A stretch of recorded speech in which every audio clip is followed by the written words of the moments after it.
Breaker of this world's chain, we adore thee, whom all men love, spotless, taking man's form. O purifier, thou art above the gunas three, knowledge divine, not flesh, thou whom the cosmos wears, a diamond at its heart. Let us look deep in thine eyes, they are bright with the wisdom of God, that can wake us from Maya's spell. Let us hold fast to thy feet, treading the waves of the world to safety. O drunk with love, God drunken lover, in thee all paths of all yogas meet. Lord of the worlds, thou art ours, who wert born a child of our time, easy of access to us.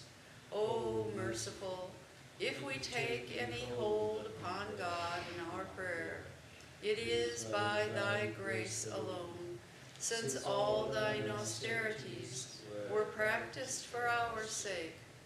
How great was thy sacrifice, freely choosing thy birth in this prison, our iron age, to unchain us and set us free.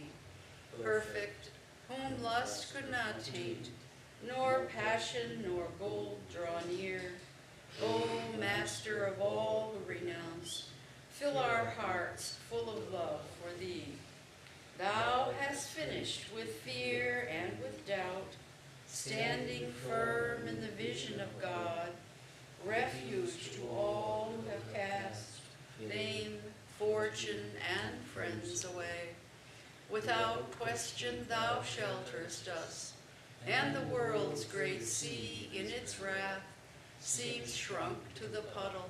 that fills the hoofprint in the clay. Speech cannot hold thee, nor mind, yet without thee we think not, nor speak. Love, who art partial to none, we are equal before thy sight. Taker away of our pain, we salute thee, though we are blind. Come to the heart's black cave, and illumine, thou light of the light.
Smart, Tomeva, Sharanam.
Om Sthapakaya cha dharmasya sarvadharmaswarupine avatara vadisthaya Ramakrishnaya te namaha.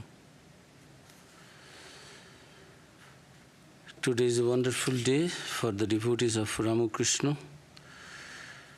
We observe the birth tithi of Swami Adbhutanandaji Maharaj, one of the direct disciples of Sri Ramakrishna. Actually, which year, which date he was born?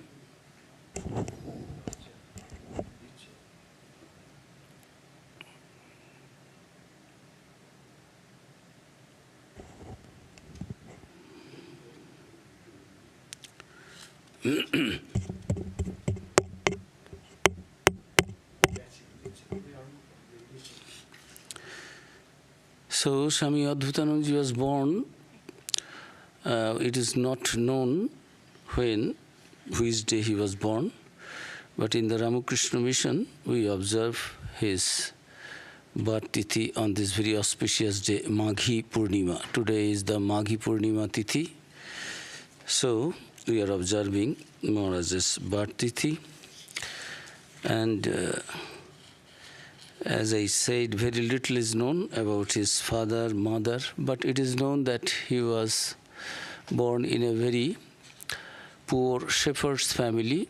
Father, mother, both worked in the agricultural fields and other in the village area, but they could not earn sufficient square meals, sufficient food for themselves and also the child. And they passed away when Swami Adbhutananda was, his pre-monastic name was Rakturam. Rakturam means, "Oh Ramchandraji, please protect this baby boy." So actually he was born and protected by God, so to say, because father mother could not do much for his sustenance. But his uncle was very affectionate to him. And this uncle also was a poor man. He didn't have any issues, no children. He actually brought him up like his own son and brought him to Calcutta. He also used to work in Calcutta, so he brought him. And we find that he was, not even a teenager, he was employed as an attendant in the kitchen and household of Ramchandra Datta, one of our master's householder devotees. So, there with Ramchandra Datta, this young child, he came to Dakshineshwar, Sri Ramakrishna. Sometime Ramchandra Datta would bring things for master. And this boy, when coming to Dakshineshwar and sitting before Sri Ramakrishna, seeing him and through the touch of Sri Ramakrishna, a spiritual transformation happened in his life. And he never wanted to go back to his employer, Ramchandra Datta's home at Calcutta, and wanted to stay with Ramakrishna. And Ramakrishna said, "You are staying here, won't you go? You have come and now go back. You are working there, you have their duties." He said, "No, my mind does not like to go back. I like to be with you. I shall be here." "What is this? You will be here. What you will eat?" "I will have the prasad from the main temple. I will have your prasad, whatever you take. And but who will pay your salary?" "He will pay." "But you will be here and he will pay your salary." "Never I have heard this." However, at that moment, Ramchandra Datta came with his wife, and master said, "Hey Ram, this boy doesn't like to go. What to do?" Then Ramchandra Datta said, "Actually, you have spoiled his mind through your love, so now he does not like to go back. And you are putting the blame on me. What I will do? He likes to stay here. Let him be here." And Ramchandra Datta's wife also make him jokingly, "You will be here. Who will give your food? Who will give your clothes?" "Yes, I will have prasad here, and you will give me some cloth. Won't you give me?" I am serving master here, I will not serve at your home, I will serve master here. So joyfully all agreed, and this little boy was staying with master, and wonderful incidences are there. Generally, people think in spiritual life we cannot think of God if we do not know about something about God by learning, by reading books. When M, the recorder of the gospel, also met first Sri Ramakrishna and listening to, from a distance, listening to his wonderful discourses about God, spiritual life, M, who was the principal of two schools in those days in Calcutta, was thinking, a very learned man, oh God, I am such a learned man, I do not know all these things. So this man must have read a good number of books. So I said, let him be here, I am coming, let me see the campus a little bit, temples, then I will come back. And when he came back and he was asking, how many books this man, Sri Ramakrishna, that sadhu, he didn't have any respect also at that time, that respect about Sri Ramakrishna. What about this sadhu?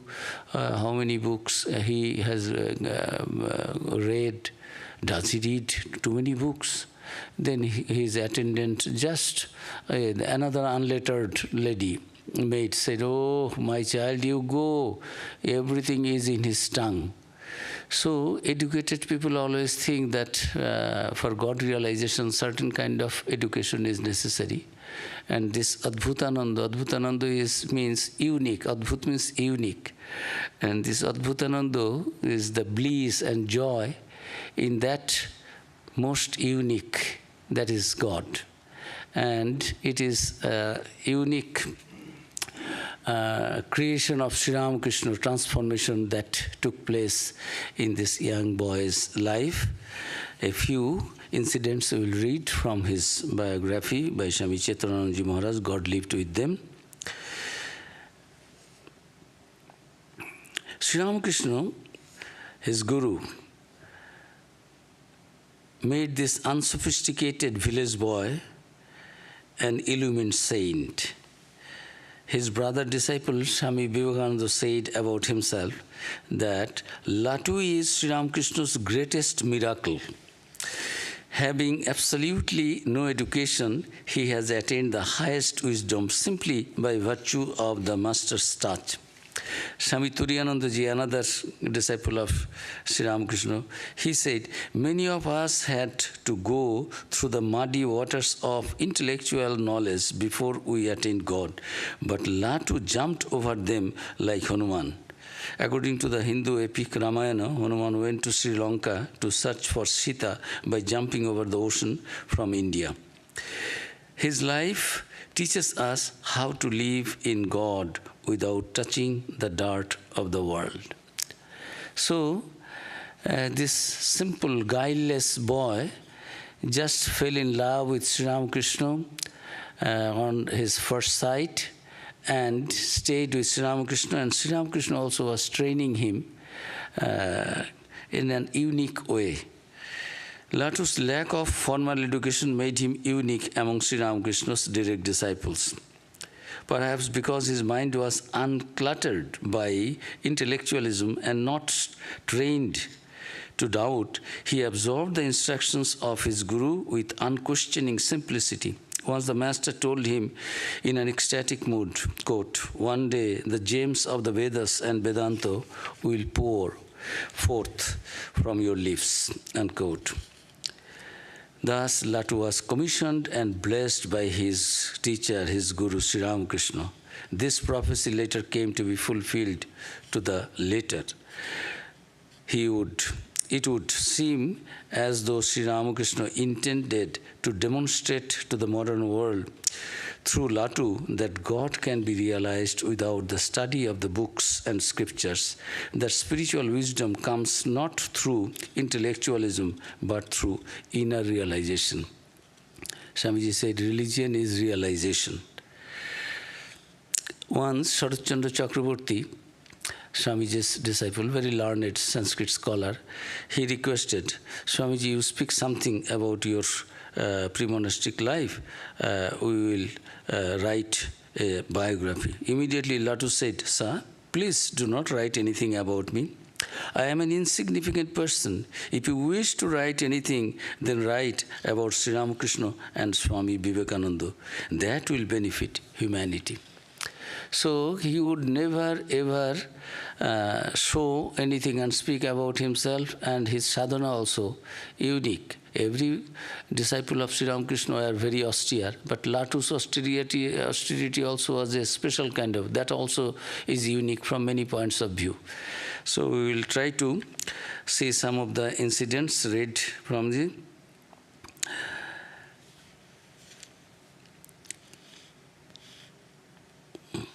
if anyone asked him about his childhood days, he would say, "Do you mean to leave God aside to talk about this insignificant person?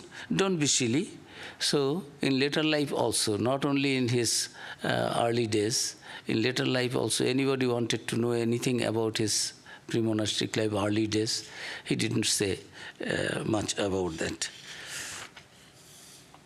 And with Sri Ramakrishna, he was being trained nicely, and at Dakshineshwar, Latu began a life of rigorous spiritual discipline under the master's guidance, coupled with continual service to him. He patterned his life on absolute obedience to his guru. There are many incidents illustrating his uncompromising directness and fervor both in serving the master and in his spiritual struggles. If we read all these things, we understand how a disciple should be very obedient and fixing his mind to the instructions of his guru to achieve success in spiritual life.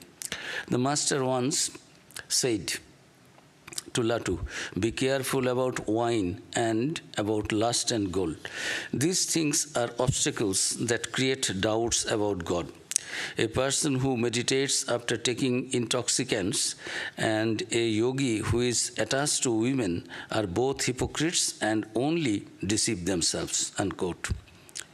Later, Latu himself said, quote, "One day I was going from Dakshineshwar to Ram Babu's house in Calcutta.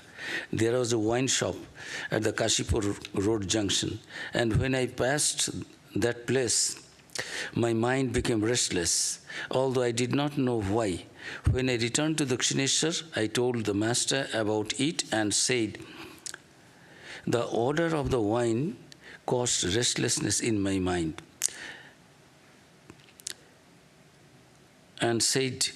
And master said, the odor of the wine caused restlessness in your mind. Avoid it from now." Latu followed the master's instructions literally, and one day Ramchandra spoke to the master about it. "Sir, what have you asked Latu to do? In order to follow your advice, he walks 8 miles to Calcutta. The normal distance is 4 miles by some roundabout route." The master said, "I don't remember telling Latu to do such thing." "You asked him to avoid the smell of wine," said Ramchandra. "As a result, not only will he not go near a shop where it is sold, he will not even walk down a street where such a shop is located. He takes some other route." And Swami Vivekananda's life also, we know Swamiji, where there was, in those days there were no movie houses, cinema halls, but there were theatre halls in Calcutta. And Swami Vivekananda would not even walk through the road, down the road where any theatre house was situated, located. He would take another route. So Latu Maharaj, we find that following Sri Ramakrishna's words that don't go near a wine shop, he would not even go through that road. Ramakrishna then told Latu, "Leto, I asked you not to smell wine. I did not forbid you to walk down the street where it is sold. It won't hurt you to pass near the shop. Remember this body," showing his, pointing his own body. Sri Ramakrishna said, "Remember me when you pass through that line, that will not make your mind restless. And no intoxicant will be able to disturb you." Latu would never begin the day without first seeing Ramakrishna and saluting him. One morning, for some reason, he did not see Master when he first woke up. So he shouted, "Where are you? Where are you?" Then, "Wait a minute, I am coming," Ramakrishna answered. Latu kept his hands tightly pressed on his eyes until the Master came. Then he took away his hands and bowed down to his feet. Another morning, when he did not see the Master right away, Latu again called for him to come to the room, but this time the Master answered by asking Latu to come outside. Latu walked out on the western veranda and saw the Master in the flower garden. Latu asked, "Sir, what are you doing in the flower garden?" "Yesterday, a devotee brought a pair of sandals for you," answered Ramakrishna. "And I can find only one of them. A jackal may have taken the other, so I am looking for it." Latu said in a plaintive tone, "Sir, please come here. Don't search for that sandal." It is expected that disciple always will do service to the Guru, not Guru will render any service to disciple. So he was shivering and very shattered in his mind. He said, No, please don't do. "But I shall feel sorry if you can't wear these new sandals," replied Master, "since it was only yesterday that the devotee bought them for you." Latu anxiously said, "Sir, please stop. Please stop. If you keep looking for my sandal, it will be harmful for me. My whole day will be spent in vain." So the disciple is expected to serve the Guru. The reverse is not only unusual, but is even considered inauspicious for the disciple. Ramakrishna responded, "Do you know what day is really spent in vain? That day when the Lord's name is not chanted." It is also in our scripture. Megachanna dinam na durdinam monne. Jad dinam na harikatha shravanam tad dinam durdinam monne. The day you don't think of God, that day is a bad day. Not the climate, not any other thing. If we can think of God wherever we are, in the scripture it is also there. Janma hok jatha tatha, karma hok bhalo. Wherever you might have been born in, but your karmas should be very pure and according to the scripture. Then wherever you are born, that is not the question for realizing God. And in Latu Maharaj's life we find that where he was born as a shepherd boy, from a shepherd, a saint he turned, through the grace of his Guru and also his own Purushakar, self-effort. Latu did not receive any formal schooling, so Ramakrishna wanted to teach him Bengali alphabet himself. But Latu was not able to do, and Latu could not pronounce even the first letter, second letter of Bengali alphabet, O, A, Ka, Kha.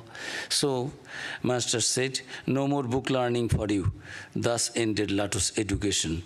But spiritual learning did not stop. Through all these small little things, Sri Ramakrishna was preparing him for his final spiritual realization. Sri Ramakrishna always stressed the necessity of harmonizing the various paths to God. At one time, he told a group of disciples, "Don't be one-sided. Our attitude towards the Lord must be symphonic in nature, made up of many instruments. It is a feast of many dishes." The Master took great pains to develop this ideal in the lives of his young disciples. He led them through the 4 yogas, the paths of discrimination, devotion, unselfish action, and meditation. At the same time, he would select a particular yoga most suitable to the temperament of an individual disciple and recommend that path in order to awaken the disciple's spiritual energy. Sri Ramakrishna knew that Latu was of an emotional nature. Therefore, he encouraged him to take part in kirtan, devotional singing. The following incident was related by Ramlal, our Master's nephew, who was a witness of this incident. And he writes, "One day, some devotees from Konnagar came to Dakshineshwar and began to sing the Lord's name in the Master's presence. The Master and Latu joined the singing. It was the first time that I had seen Latu join in a group such as this. He was seated in a corner, but when the Master called him, he at once came forward and soon started to dance. In time, however, he became tired and lay down. The Master saw this and began to sing Ram Nam, the glorious name of Lord Rama, as he danced around Latu's prostrate body. Never before had I heard the Master singing Ram Nam so sweetly. One of the devotees from Konnagar became overwhelmed by the mood of the singing and with great emotion fell at the Master's feet. Latu was always eager to serve his Guru. One day he learned that the Master had expressed a wish to have a picture of Sri Chaitanya for his room, and the next day he went to Ramchandra in Calcutta to obtain one. When the Master saw the new picture in his room, he asked, "Did Ram mind your asking for the picture? Did you ask for it in my name?" "No," replied Latu, "I didn't mention your name. I simply asked him for a picture of Chaitanya." "Oh, indeed," said the Master. "And what was his reply?" "He advised me to go to Mother, Ramchandra's wife, and ask for one." "Good," said the Master. "You should never ask for anything in my name. According to the scriptures, it is not good for yogis to accept gifts. This frees the yogi from being influenced by the giver and also from any obligation to him." In the Gita also it is said by Bhagavan Sri Krishna, "Yadrichhalavo santushto." Never to ask for anything from anybody. Whatever perchance will come, a yogi, a sadhu, a sannyasi, a real lover of God should be happy with that, whatever he gets, thinking that God has sent this. One night, Latu was fanning the Master, and he had worked hard all the day and felt drowsy. But despite his sleepiness, his service to the Master did not slacken. Observing this, the Master asked him, half jokingly and half seriously, "Leto, can you say whether God sleeps or not?" The question surprised Latu, and he answered that he didn't know. Then, more seriously, the Master continued, "Everyone in the world sleeps, but God does not. For if God slept, the universe would be plunged into darkness and would dissolve. God must remain awake day and night, taking care of his creatures so that they can sleep without fear." Latu was amazed. "Do you mean that God takes care of his creatures while they are sleeping, and that they accept service from him, their creature, their creator?" "Yes," said the Master, "that is right. He lulls his creatures to sleep and stays awake to watch over them." In the Gita also, there is a same sloka is there. "Na me parthasti kartavyam trishu lokeshu kinchana. Nana vaptavyam vaptavyam avaptam vaptavyam bhatta eva cha karmani." Gita, 3rd chapter, Karma Yoga. Sri Krishna is telling Arjuna, "I have no duty. There is nothing in this world that I have gained and I have not gained, and nothing that I have to gain. Yet I continue to work." Why? Because to set example before the whole world. Otherwise the whole world, all the creation, everyone will stop working. If God does not work, why? We will get everything sitting and sleeping. In our spiritual practices also, we won't do anything. So these small incidents molded the life of Latu. And there is a saying in the Bhagavata, "Jite rase rasam jitang sarvam," means he who has controlled the tongue has controlled all other senses. This is in the Bhagavata. In the early days at Dakshineshwar, Latu used to wrestle and had a large appetite. One day he went to a devotee's house in Calcutta and ate an exceptional quantity of food. The next day, in front of the Master, that devotee praised Latu's power of consuming food. Later, the Master told Latu privately, "Look, It is not good to eat excessively by competing with others. During lunch, you must eat as much as you wish, but at night, don't eat too much. Latu obeyed his master's advice. Gradually, he reduced his meals to such an extent that his body became emaciated. The master observed this and told Latu, "Look, you have gone to the other extreme. Please eat the amount that will keep your body in fit condition. Otherwise, if you eat too little, you won't be able to focus your mind during meditation." In the Gita also, Bhagavan Sri Krishna says this middle path. Don't go to any extreme, because this body is very feeble, very weak. Follow what your body can, gradually, shanoi shanoi. Step by step you can increase, but don't do anything in the beginning that your body cannot bear. That will not bring the goal, to achieve the goal in your life. About brahmacharya and continence, it is indispensable in spiritual life. Ramakrishna told his disciples, when a man succeeds in the conservation of his sexual energy, his intellect reflects the image of Brahman. Even as a glass gives a perfect image when its back is painted with mercury solution, the man who carries this image of Brahman in his heart is able to accomplish everything. He will succeed wonderfully in whatever action he engages himself.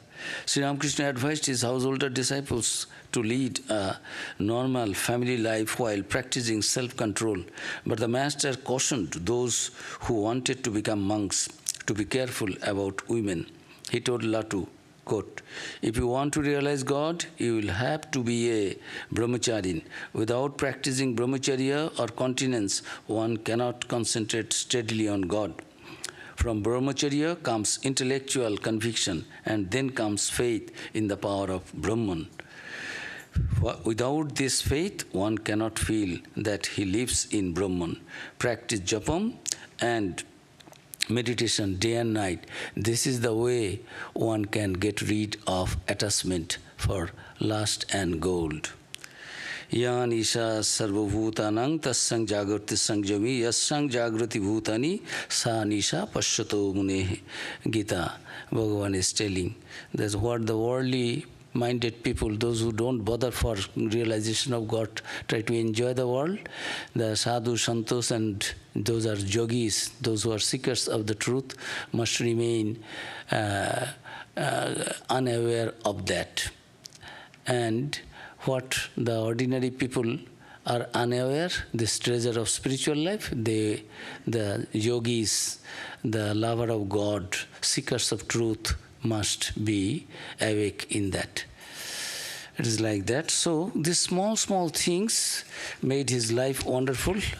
And when Swami Vivekananda came back after his victory in the West, famous Swami Vivekananda, all went joyfully, but Latu Maharaj did not come to see Swami Vivekananda and wanted to see the whether Swami Vivekananda has forgot after getting name and fame, because he was puzzled to see that our own brother Noren, he could not even utter Noren, he would say Loren Bhai.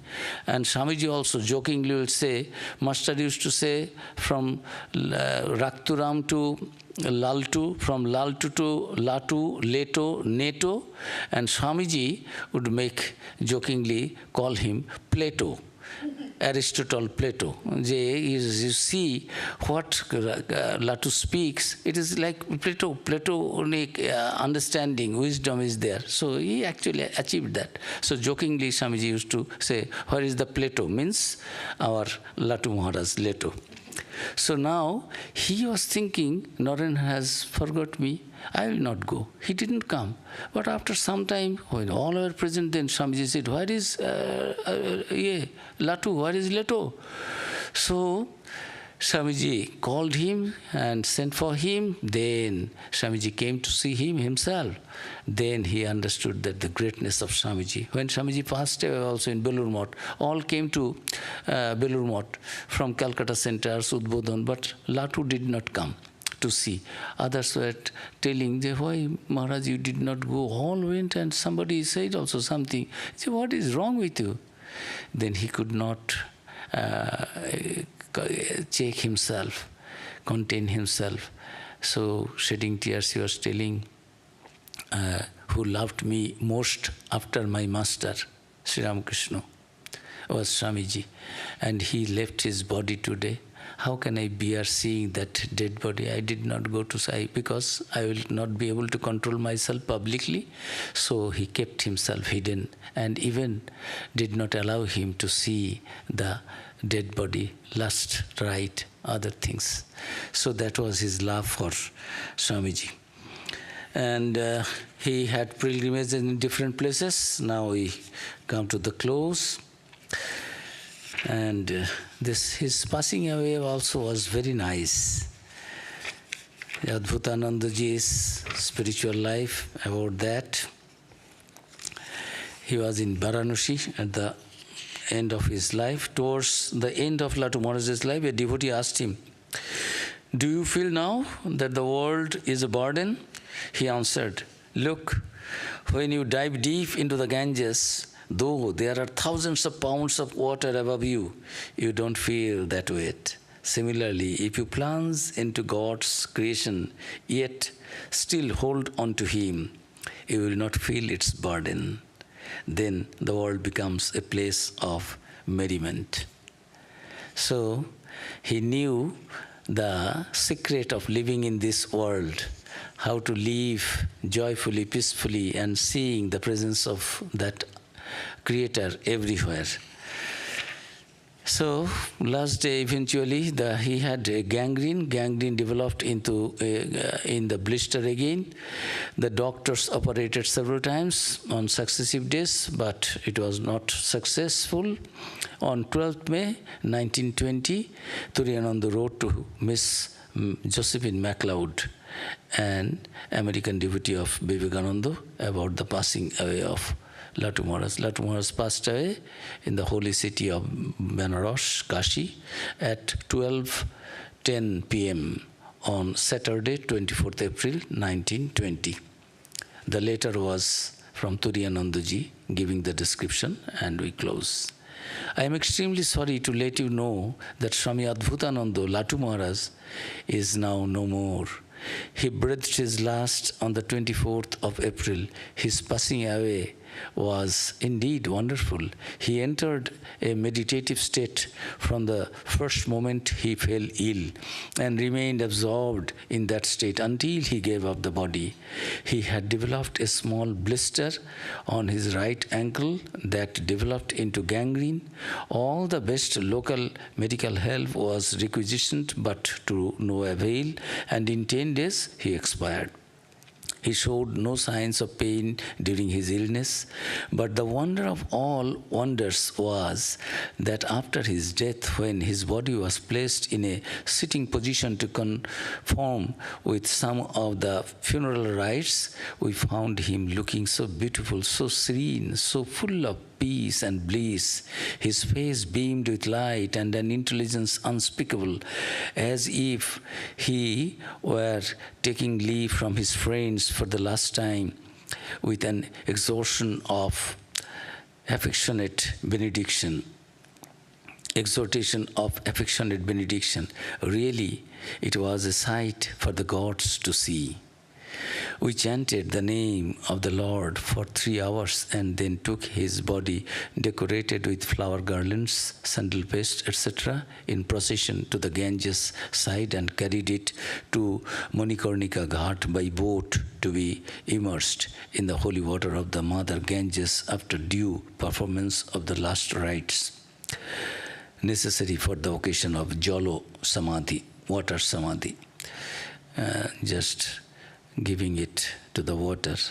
Latu Maharaj entered into eternal peace, and another son of Sri Ramakrishna joins him, making us feel poorer for this irreparable loss. Indeed, we have lost a spiritual giant in the person of Latu Maharaj, whose illiteracy and unsophisticated life helped him most to become what he was, a genuine and ardent devotee of Sri Ramakrishna. And the letter ended. At the threshold of Latu's spiritual life, in the beginning, the master had said to him, putting to himself, pointing to himself. Here God alone exists, showing his own body. Sri Ramakrishna said, here God alone exists, do not forget this. How can I forget someone? How can I forget someone who loves me so much? Answered Latu. He did not forget. Throughout his life, his mind was filled with the thoughts of Sri Ramakrishna, and he would sometimes reveal to others the substance of these thoughts. Latu Maharaj completely fulfilled the name Adbhutananda, one who enjoys the wonderful bliss of Brahman. Om Shanti, Shanti, Shanti. Sri Ramakrishna Arpanamastu.